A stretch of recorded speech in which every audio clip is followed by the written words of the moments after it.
We're playing three. Yeah.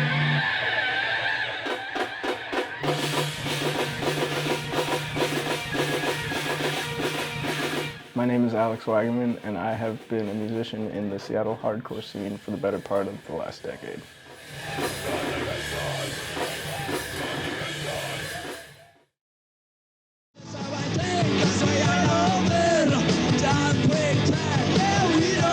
Back in the mid to late 80s, when punk was kind of going out of style, a couple bands such as like Black Flag, Minor Threat, and Bad Brains all started popping up. And there was some on the East Coast, some on the West Coast, and it just kind of became its own thing and really like ingrained the genre of hardcore into the underground scene.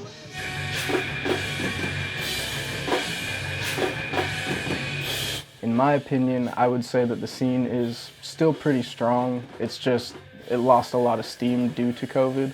It's been really tough to recover, but as of late, the last couple months, there have been a resurgence of mainly like punk hardcore bands, but still hardcore bands.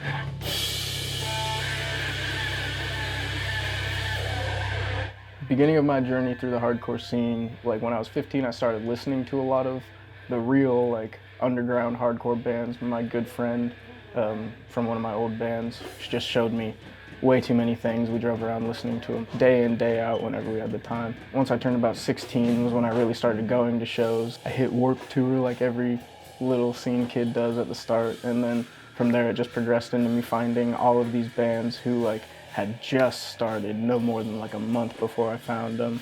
I found bands such as one of my favorites, Jesus Piece, and they've been a really big part of like inspiring my way of playing, my sound. I started to realize that there was just so much that hardcore itself could entail because people were fusing every different type of metal from every reach of every subgenre and then putting a hardcore flow to it and putting like a nice hardcore groove to it. There's a resilience to it. It keeps going, it never stops. There's always someone that's pissed off. There's always someone that's sad. There's always someone that's feeling some way and they just want to get on a stage and yell about it, and I'm all for it.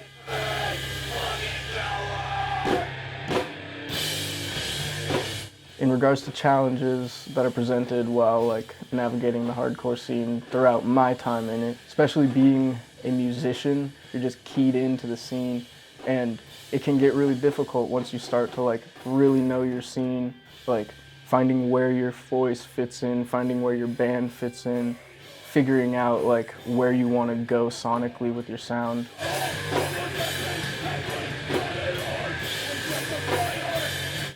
So when discussing like the stigma of anger or aggression in the hardcore scene, that's mainly the reason that we're doing it, is because it is a proper outlet for just raw, like feeling, emotion, just whatever you're going through. And then when someone finds what you've made and they say, wow, I really appreciate that and I hear what you're going through, like it's gratifying as an artist to like know that people are really listening to what you're making, and it makes it worth it when that happens.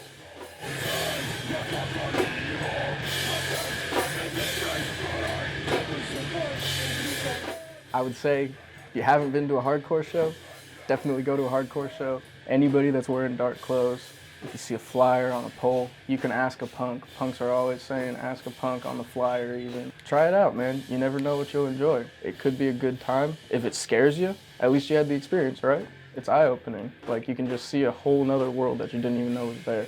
And it's probably just right around the corner, especially if you live in Seattle. There's venues everywhere and they're always hosting hardcore shows. You just don't know about it.